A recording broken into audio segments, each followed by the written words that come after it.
Hi friends! Thanks for tuning in.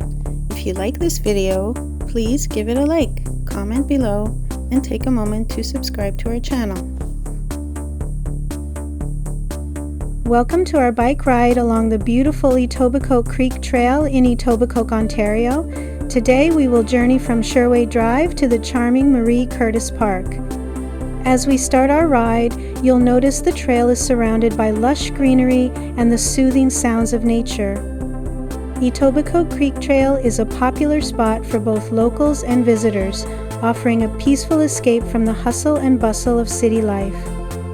Etobicoke Creek itself is a significant waterway that flows through the western part of Toronto. It has played an important role in the area's history, providing a natural boundary and a source of life for the communities that have developed around it. The trail follows the creek's path, offering scenic views and a chance to connect with the natural environment. As we pedal along, you'll pass through a variety of landscapes from open fields to wooded areas. The trail is well maintained and offers a smooth ride, making it perfect for cyclists of all levels. Our journey takes us to Marie Curtis Park, a lovely destination that marks the end of our ride. This park is named after Marie Curtis, a former reeve of Long Branch, who was dedicated to preserving the natural beauty of the area. The park is situated at the mouth of the Etobicoke Creek, where it meets Lake Ontario, providing stunning waterfront views. Thank you for joining us on this bike ride along the Etobicoke Creek Trail.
Thanks for watching!